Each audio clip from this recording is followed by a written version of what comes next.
d'abord introduire un peu rapidement les différentes phases du projet et comment on a évolué nous-mêmes à l'intérieur de ça. En fait, on a une approche du sujet et une découverte du champignon qui est passée par un autre premier contact qui était celui de la nature et de l'environnement, une sensibilité à l'évolution du monde dans lequel on est en train de vivre.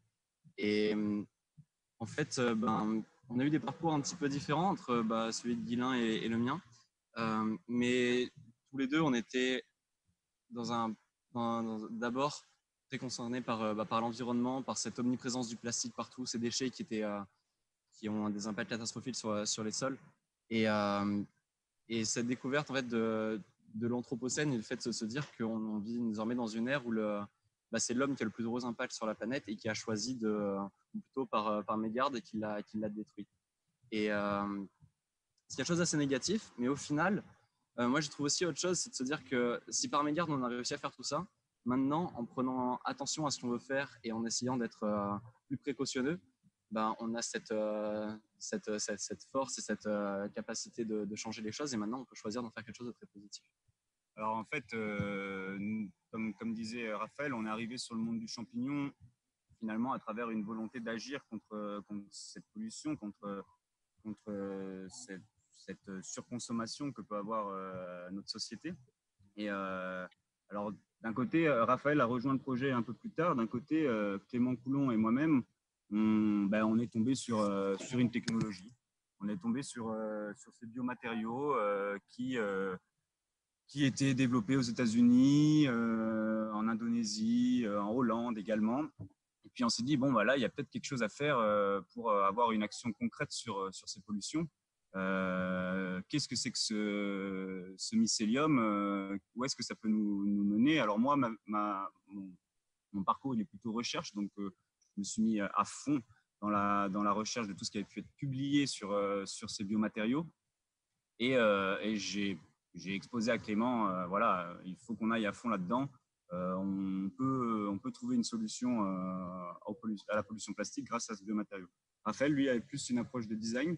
Oui, moi en fait, c'était plutôt, j'avais expérimenté avec le mycélium dans une idée de justement essayer de développer un matériau de substitution au plastique ou même qui aurait pu dégrader des plastiques. Et c'était dans un projet plus large avec vraiment une envie de fort impact sur l'environnement. Et en fait, en s'intéressant justement à ce matériau de base, puis aux champignons et à tout le rôle du champignon dans le sol et dans la biodiversité en général, on s'est rendu compte, moi de mon côté, comme Clément et Guilain, de l'impact encore plus symbiotique que pourrait avoir le projet en s'intéressant pas seulement aux matériaux, mais à tout le champignon dans son intégralité. Et oui, on a continué à chercher, comme on vous l'expose un peu sur cette diapo, sur le rôle de recycleur du champignon, de décomposeur de matière organique, mais également sur la vision de nourriture du futur. Il va falloir qu'on réfléchisse à recentraliser notre production agricole. Il va falloir trouver des sources de nourriture et de protéines qui sont différentes, et le champignon peut en être. Et également voilà, sur la structure des sols, sur son impact avec le lien avec les arbres et les plantes, tout ce qui englobe en fait la mycologie, tout ce qu'englobe la mycologie. Et de là est née une réflexion. On ne peut pas se concentrer que sur les biomatériaux. D'ailleurs, d'abord, avec Clément, on avait monté une autre asso qui était vraiment centrée sur les biomatériaux. Et de là est né Mycotopia. Mycotopia, qui serait du coup une utopie un peu de la mycologie, et se laisser les moyens de pouvoir exercer sur tous les champs de la mycologie. Alors on a choisi de le représenter de cette manière-là, avec Marseille au centre de cette représentation, parce que Marseille, c'est important pour nous, c'est là où on s'installe, c'est le cadre dans lequel va grandir ce projet. Et c'est un cadre un peu particulier, et on va vous en dire deux mots, parce que c'est ce cadre aussi qui construit la vision de Mycotopia. C'est vrai que Marseille était à la base une cité agricole. Il y avait une ceinture verte autour de Marseille qui était extrêmement importante. Et au siècle dernier, si je ne dis pas d'erreur, la ville était pratiquement… Oui, on a tendance à dire que dans les années 70, Marseille était encore quasi autosuffisante en termes agroalimentaire. Bon, après, ben, il y a eu l'extension urbaine, les politiques publiques qui allaient pas forcément dans ce sens-là. Et du coup, face à ça, bah, il y a un réseau associatif agricole et social. D'ailleurs, aujourd'hui, on se trouve au Talus, qui est une ferme urbaine dans Marseille, qui est assez fort et qui peut être vraiment important pour nous, Mycotopia, pour développer notre projet. C'est-à-dire on peut aussi s'appuyer sur ce réseau associatif assez important. À côté de cette histoire de Marseille agricole, il y a aujourd'hui une réalité qui est assez différente où malgré le rapport de Marseille à la nature qui est très présent avec les calanques, avec un parc national énorme, et puis des montagnes, une mer, etc., il y a une certaine déconnexion entre les Marseillais et cette nature. Et malheureusement, ça passe par une grande partie de la population, même qui habite dans les quartiers nord de Marseille, qui n'a même jamais été dans les calanques, qui ne sait pas nager et qui n'a pas été à la mer. Et du coup, cette déconnexion amène aussi de la pollution, un manque de considération pour ces actions et la manière dont leur vie va impacter l'environnement plus global. Et, et pour nous, c'est quelque chose d'assez important. Et justement, ces associations marseillaises aujourd'hui sont très actives là-dessus, à essayer justement de raccompagner les Marseillais à ce lien avec la nature. Et l'agriculture en ville est aussi biais, enfin, un levier qui peut être vraiment intéressant pour pouvoir reconnecter ces jeunes Marseillais, voire même la population marseillaise de manière générale, à la nature et l'environnement qui l'entoure. Il y a aussi, aujourd'hui, on s'en est bien rendu compte avec le Covid, l'autonomie alimentaire, on n'y est pas trop. Là, c'est une photo de Clément, justement, qui ne peut pas être là aujourd'hui avec nous. Pendant le Covid, on faisait des livraisons de champignons, donc avec tout l'attirail de circonstances. Malheureusement, on est à nouveau en train de porter ce genre d'appareil. Mais voilà, c'était un moment où on s'est vraiment rendu compte de la nécessité d'une autonomie alimentaire à Marseille et en fait de revenir à des circuits courts, de revenir à une production plus locale. Et on a la chance actuellement, apparemment, d'avoir des politiques publiques qui tendent à changer ça. On a eu un changement de mairie à Marseille, donc on verra ce que ça donne. Mais c'est vraiment poser le cadre. Il y a une réelle nécessité de revenir à une autonomie alimentaire, surtout dans le milieu urbain. Et donc, ça nous amène à, du coup, le pôle, on va dire, un peu principal du projet, qui est tourné donc, sur cette agriculture urbaine. Donc, après avoir structuré le projet, après avoir réfléchi dans tous les sens, dans quel sens on voulait aller, on s'est dit, bon, on va faire de la production de champignons comestibles. Comment on l'a fait? Qu'est-ce qu'il y a autour de nous de disponible? Et comme on vous l'a expliqué brièvement, le champignon est un super décomposeur de matière organique. On s'est dit, et ça a été notre premier travail, qu'est-ce qu'on a autour de nous? Qu'est-ce qui se passe en termes de ressources? Donc, il faut savoir qu'il y aurait environ 150 000 tonnes de déchets agricoles qui sont brûlés en plaques par an, ce qui est quand même assez conséquent. Un autre petit chiffre, la paille de riz brûlée représente 9 tonnes de CO2 à l'hectare, ou encore, lorsqu'on brûle 50 kg de déchets verts, ça représente en émissions de particules fines environ 2 fois le tour de la Terre fait avec une voiture essence. Ces chiffres, on vous les expose comme ça parce que, entre autres, on a travaillé avec les chambres d'agriculture et d'autres acteurs du territoire pour cibler les gisements agricoles qu'il pouvait y avoir et qui pouvaient être intéressants à valoriser grâce aux champignons. Et il en est sorti notamment la paille de riz. Et pour ce qui est, donc je parlais des particules fines, les déchets de pépinières viticoles, qui sont un gros sujet dans la région d'Avignon, où justement il y a des concentrations de particules fines qui sont assez importantes, qui est très nocif pour la santé, dû à l'exploitation des pépinières viticoles et au fait qu'ils brûlent leurs déchets de culture à la fin. Donc tout ce travail, il a donné naissance à des partenariats. On travaille fortement avec le domaine de la Tour de Cazaux, qui est un riziculteur en Camargue, qui nous fournit de la paille de riz et avec qui on travaille même pour aller plus loin sur l'installation de champignonnières sur son site. Et en parallèle, on travaille également avec une brasserie indépendante sur Marseille, Zoumaï, pour récupérer les drèches, ou encore un atelier bois partagé où là, on récupère leur sciure. En soi, l'expérience avec justement la Tour de Cazaux et Jacques Giraud, c'était assez intéressant parce qu'on a contacté des centaines de riziculteurs. Il y en a vraiment une quantité. Centaines, peut-être pas, mais un bon paquet. Ouais. Énormément, voilà. Ça, c'est le côté marseillais. Et c'est le seul qui a réellement proposé de nous donner sa paille de riz.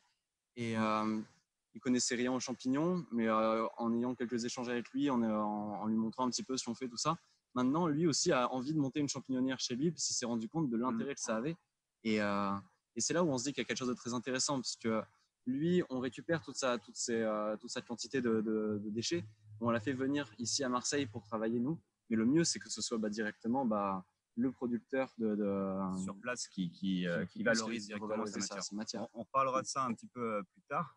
Mais du coup, bon, tout ce travail sur la matière, mais, il est aussi lié au fait que voilà, nous amène à une construction de champignonnière et comment ça s'inscrit dans le milieu urbain. En fait, la production de champignons, en fait, finalement, elle est très adaptée au milieu urbain parce que on peut relativement contrôler les conditions de culture du champignon en milieu bâti. Il y a du bâti disponible en milieu urbain, qui est souvent soit en friche ou pas utilisé. Et finalement, le constat, c'est peut-être une des agricultures du futur pour la ville.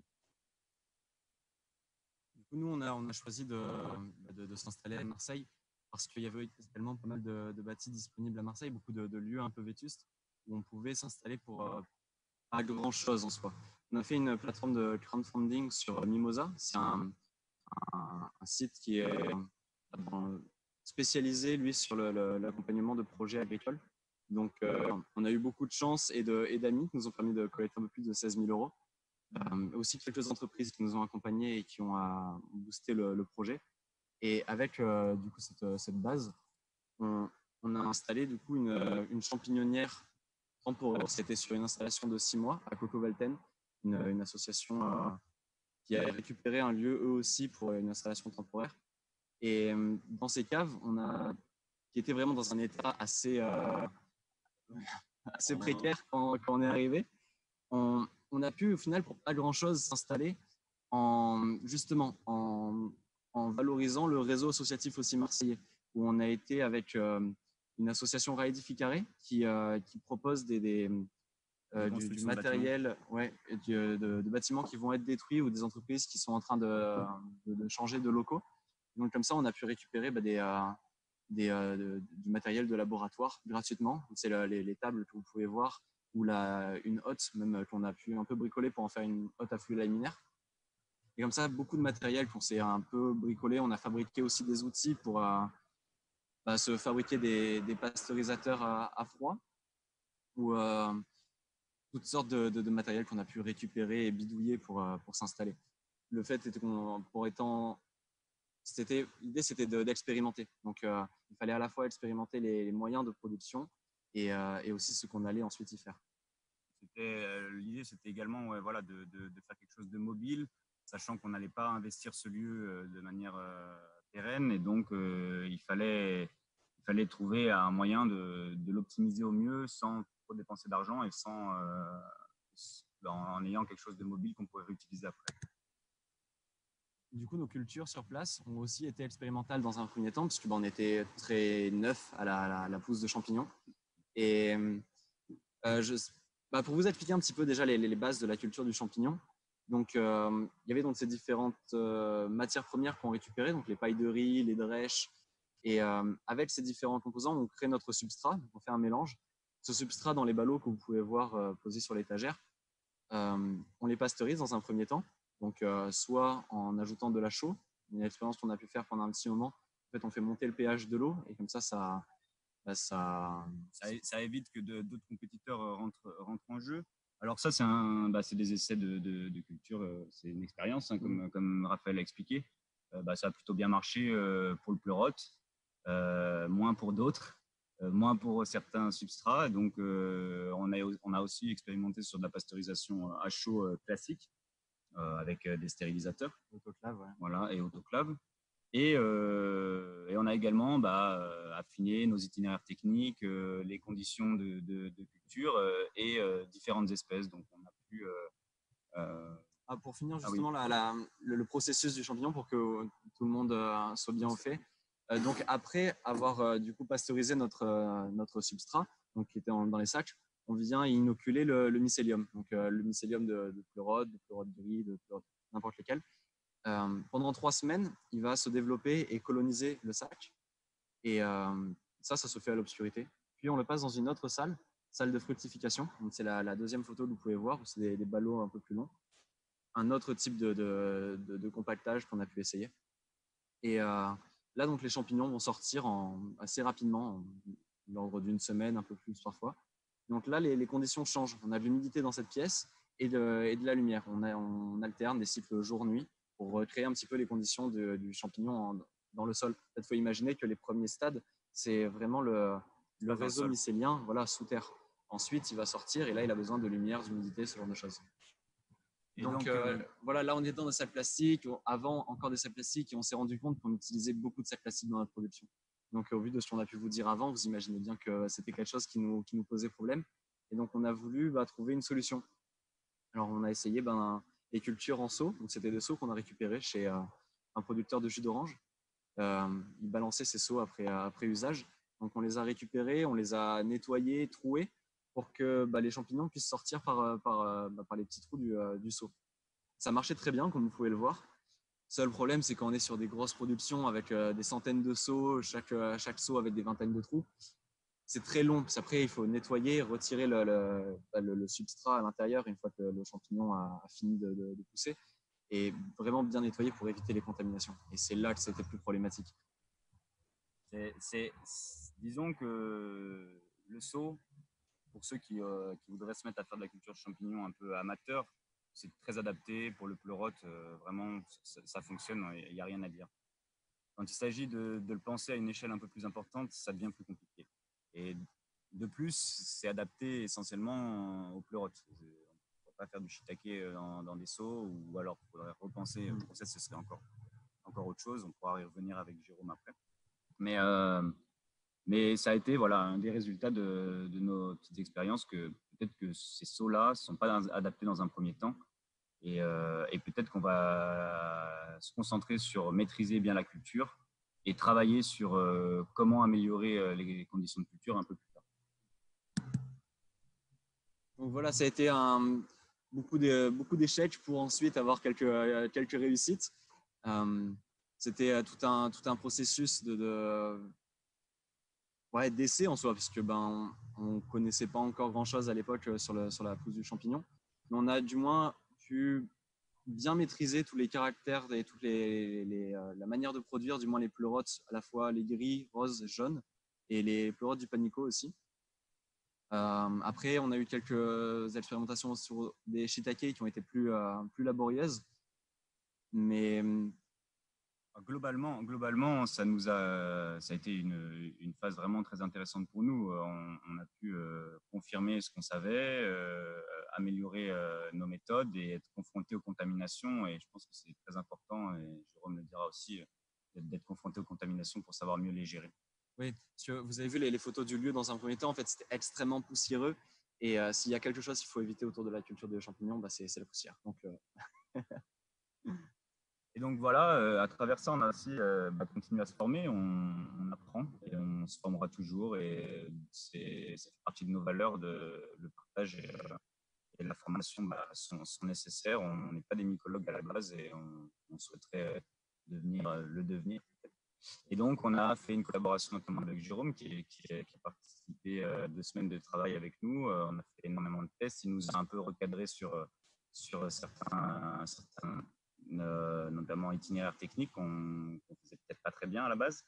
On a continué. Clément a eu la possibilité d'aller à Bruxelles, où il a rencontré une grosse champignonnière urbaine là-bas, champignon de Bruxelles, mais également la mycosphère et permafongie. Donc toujours pareil, l'idée d'échange et d'apprendre pour pouvoir avoir toutes les ressources au moment de monter une champignonnière de production. On a également travaillé sur l'affinage de nos recettes de substrat. Et ça implique un nouveau travail, c'est d'aller ressourcer des fournisseurs pour toujours avoir du substrat disponible. Donc voilà un peu une idée de changement d'échelle de ce qui va arriver dans les prochains mois. Là, on est en travail avec les institutions locales pour pouvoir trouver un lieu et installer une vraie champignonnière dans l'optique de produire plusieurs centaines de kilos par semaine. Voilà, toutes les productions donc, de pleurotes qu'on a pu maîtriser, ceux-là, on est sûr de pouvoir les produire. Et pour autant, on va continuer d'expérimenter. Donc, on aimerait bien produire des nouvelles espèces, notamment des espèces qui s'adapteraient bien au climat et aux conditions qu'on a ici à Marseille. Et même parfois des espèces qui sont historiques de Marseille. Le Pio Pinot, c'est une espèce que maîtrisaient les Grecs. Donc, les premiers phocéens qui sont arrivés à Marseille cultivaient du Pio Pinot. Donc, depuis, il n'y a plus de production de cette espèce de champignon dans la région. Donc, on aimerait bien renouer cette histoire du Pio Pinot et de Marseille, ainsi que d'autres espèces comme les lignes d'hérisson ou la poule des bois, plus connue sous le nom de maïtaké, qui sont beaucoup plus intéressants déjà gustativement que les pleurotes et ont des apports nutritifs et ils sont extrêmement intéressants à cultiver. On va expérimenter ça, trouver des nouveaux itinéraires techniques. Cette volonté de développer de nouvelles espèces, ça s'inscrit également dans la volonté de Mycotopia de démocratiser les connaissances sur le champignon et la consommation du champignon. Pouvoir vendre du maïtaké sur les marchés, ça va forcément nécessiter une certaine sensibilisation en amont auprès des consommateurs. Bien sûr, on pourrait avoir un marché auprès des restaurateurs et c'est ce qu'on va viser dans un premier temps. Mais nous, notre volonté, c'est qu'il y ait de plus en plus de gens qui consomment de champignons et de plus en plus de gens qui consomment des variétés différentes de champignons. Et ça vient aussi avec une autre partie qu'on développera plus tard sur notre vision pédagogique de la mycologie. À côté de ça, on poursuit également des expérimentations pour aller plus loin. Donc, c'est ce qu'on disait, notamment sur les seaux, travailler sur on s'est rendu compte que le plastique, c'était pas terrible parce que c'était beaucoup de travail de nettoyage, surtout des petits trous qu'on avait pu faire qui ensuite étaient pleins de micro-fissures où des bactéries allaient rester, ensuite allaient contaminer nos substrats. Mais une autre expérience qu'on aimerait bien faire, même si on a abandonné les seaux, ce serait le carton, parce que ça reste de la cellulose et le mycélium pourrait coloniser ce carton également. Donc, on pourrait avoir non, usagés. Voilà, c'est ça. Et ensuite, deviendrait au même titre que le reste du substrat, un futur amendement pour le sol. Et ça aussi, c'est une expérimentation qu'on va mener ici avec le talus, le lieu où on se trouve, pour voir l'impact que pourrait avoir ces mycéliums à l'intérieur des sols, parce qu'il existe aujourd'hui déjà des champs-postes, donc c'est des composts mycorhizés. C'est plutôt sur le champignon de Paris, ça, où là on a un peu des retours d'expérience. Nous, là, l'idée de travailler sur qu'est-ce qu'on fait de nos déchets de culture, parce qu'on va en avoir pas mal sur les bras si on produit des centaines de kilos par semaine. Qu'est-ce qu'on fait avec et qu'est-ce que ça fait si on les réintroduit en maraîchage ou dans les sols. Et donc l'idée, c'est d'aller vraiment sur la recherche, presque une expérimentation scientifique pour avoir un peu plus de données sur le caractère structurant d'un mycélium de pleurote, par exemple, plus que simplement un amendement classique. Donc voilà, ça c'est un travail qu'on doit faire. On a déjà quelques indices qui nous laissent penser que l'impact qu'il aurait dans le sol serait extrêmement positif, de l'ordre de faciliterait l'accès des plantes à l'eau, pourrait même, en fonction des espèces de plantes, les protéger de futures maladies ou futures apparitions d'insectes. Et il y aurait une réelle symbiose en fait, entre ces champignons et les espèces en surface qui se constituerait. Et à terme, au plus on en mettrait, au plus le sol serait… Voilà, c'est des travaux qui sont déjà faits. Je sais que Delon et Champignon au Québec ont déjà travaillé sur l'association de Strophère et Ail. Donc voilà, il faut aller plus loin là-dedans et on souhaite le faire. Et en parallèle, c'est quelque chose qu'on a déjà commencé un peu avec Jérôme, c'est d'aller faire du souchage, d'aller collecter des champignons en forêt pour se faire une sorte de banque de souches qui à terme pourrait peut-être être échangé entre myciculteurs si chacun a plus ou moins sa banque de souches. Voilà. fait, la recherche, donc on a déjà pu voir quelques volets sur lesquels on fait pas mal. Ça fait vraiment, c'est un axe complet du projet. Comme on parlait au début, de notre intérêt primaire pour le champignon qui est passé du coup par le mycélium et la construction d'objets en mycélium, c'est en fait on structure en premier lieu l'agriculture urbaine pour se dégager des salaires et financer grâce à ça notre recherche. Et de ce qu'on a pu pour l'instant expérimenter, on s'est rendu compte que le matériau mycélium, en fait, il faut imaginer qu'au niveau de la fabrication du matériau mycélium, c'est la même chose que la pousse des champignons. En fait, mais on va s'arrêter à la phase juste de colonisation. En fait, notre substrat, une fois colonisé par le mycélium, devient euh, change de nature. Le mycélium, en l'entourant, le constitue, le rend à la fois. Liant. Ouais, c'est ça. Il va le coaguler en un bloc qui va être résistant une fois séché. Et après, ça, on le fait avec d'autres espèces de champignons. Mais on s'est rendu compte que c'était un matériau qui était très résistant, qui était flexible, qui absorbait les chocs, qui était ignifuge, hydrophobe, très léger et du coup flottant. C'est pour nous, du moins, un matériau du futur, parce on peut imaginer remplacer énormément d'applications qui aujourd'hui sont des matériaux pétrochimiques, comme des matériels nautiles, des matériaux de construction, ou même des textiles. On arrive aussi à le faire en plaques très fines. Donc ça, cette réflexion nous a amené aussi une phase expérimentale où, comme vous pouvez le voir, on a testé de faire plutôt du petit mobilier, des petits objets de design et plutôt avec une approche, on va dire, artisanale. Et là, on est en phase de réflexion sur à quelle échelle on travaille. On est en train de réfléchir au développement d'une planche de surf qui pourrait être faite à l'échelle artisanale.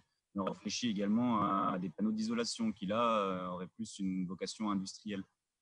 Pour ça, voilà, c'est des réflexions. Est-ce que c'est nous qui allons produire à l'échelle industrielle si on arrive à sortir quelque chose, ou est-ce qu'on donnera les clés à quelqu'un?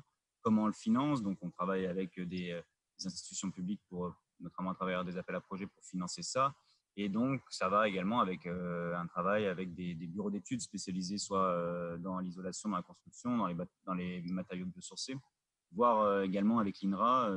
On a la chance d'avoir à Marseille un département de biotechnologie fongique assez intéressant. Ils ont une grosse banque de souches et on aimerait pouvoir travailler avec eux pour la sélection de souches qui serait adaptée à nos substrats et adaptée à nos besoins techniques, on va dire.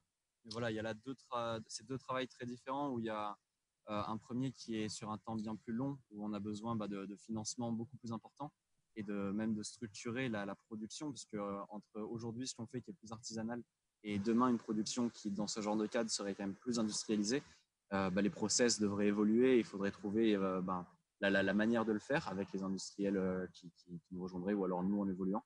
Mais aujourd'hui, du coup, on est plutôt dans une approche plutôt artisanale et expérimentale. Et donc, on va voir à collaborer justement avec un shaper sur les premiers prototypes de planches de surf en mycélium, et ainsi qu'avec une designeuse textile sur des cuirs fongiques.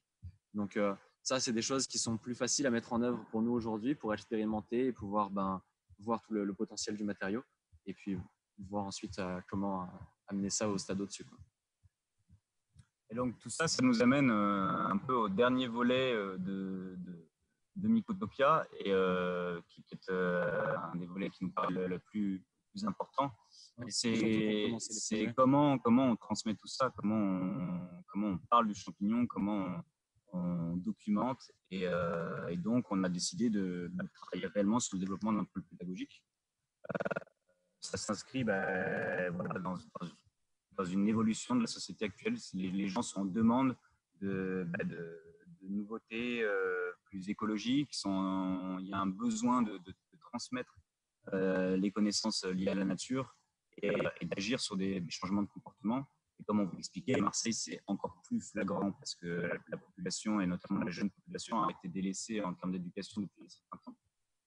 Et donc, nous, on a l'intention d'agir sur ce pôle-là, et ça se traduit à travers des ateliers. Ouais. En fait, c'est quelque chose surtout, je pense au début des projets, doit vraiment se faire de phase. Parce que si on va directement proposer des solutions, mais que les gens ne sont pas encore éduqués à consommer des champignons, ou alors qu'ils ne sont pas habitués à avoir dans le rêve des matériaux, enfin des maisons construites en champignons, ils ne vont pas pouvoir aller dans cette direction-là. Donc, il faut à la fois s'assurer que les gens soient intéressés. Ils le sont, du moins de ceux qui viennent aux ateliers. C'est quelque chose qui aussi nous fait extrêmement plaisir, voir le regard qu'ils ont là-dessus et la manière dont on arrive à les fasciner sur le champignon, alors que quand ils arrivent, ils ne s'y attendaient pas spécialement. Mais pour nous, c'est quelque chose d'assez crucial au développement du... Il faut savoir que c'est un monde qui est quand même très, très, très méconnu du grand public. Peut-être que là, les gens qui suivent le mycorium sont des gens qui sont tombés dedans quand ils étaient petits, ils allaient aux champignons. Mais globalement, les gens ne connaissent pas. On a pu faire de l'expérience en collège où globalement, c'est 50% des élèves qui font waouh et 50% qui font et ça, c'est pas anodin et du coup, il est nécessaire de travailler là-dessus et ça va sûrement tout simplement ouvrir les gens à ça. Peut-être qu'il y a des gens qui pourront rallier Mycotopia, il y en a peut-être qui trouveront des innovations encore plus utopiques que ce qu'on a envie de mettre en place. Surtout que pour nous, le champignon est vraiment un moyen de se connecter à la nature, à tout le rôle du vivant, à toute la symbiose en fait du vivant et comment même comment la vie sur Terre s'est constituée. Donc c'est vraiment un levier pour découvrir la nature qui est extrêmement fort. Et on va pouvoir parler d'économie circulaire, on va pouvoir parler de revalorisation de déchets grâce aux champignons. On peut de recyclage, de la biodiversité de manière générale. C'est vraiment peut-être le levier éducatif en termes d'éducation à l'environnement qui est le plus fort. Et voilà, donc nous, on construit ce pôle, notamment grâce à des subventions publiques, mais également, on intervient dans des assos où des gens souhaitent apprendre et à cultiver au moins chez eux. Ça, c'est pour le volet comestible, mais on développe également, on va travailler avec un lycée technologique qui en sciences de l'ingénieur et sciences de laboratoire. Sciences de laboratoire, voilà, qui souhaitent un peu avoir une vision appliquée de ce qu'ils apprennent au quotidien en travaux pratiques. Donc voilà, c'est là où ça fait tout sens, parce que même si nous, aujourd'hui, notre découverte du champignon encore est assez récente, et nos expérimentations, elles sont aussi assez jeunes, ce qu'on découvre, on a envie de le partager tout de suite, et avec le maximum de public possible, et surtout des jeunes qui vont demain arriver sur le marché de l'emploi, pour que ça leur ouvre quelques idées, quelques potentiels, et peut-être que parmi eux, il y en a un qui va trouver une idée révolutionnaire qui va permettre qui lui aussi va améliorer la recherche. Et c'est pour ça qu'on se limite pas à attendre d'avoir vraiment découvert quelque chose de vraiment à travers dans le champignon pour le partager et que quelqu'un d'autre puisse aussi découvrir à son tour. Aujourd'hui, c'est vraiment quelque chose en fait entre amateurs et dans le beau sens de l'amateurisme. Aucun de nous n'est mycologue et on fait avancer pour autant la mycologie à notre échelle. Et puis on est surtout là grâce à des gens qui nous ont transmis les choses, grâce à des gens qui ont partagé sur le net, grâce à des gens qui ont écrit des bouquins. Donc à nous de faire la même chose. Voilà, on vous remercie.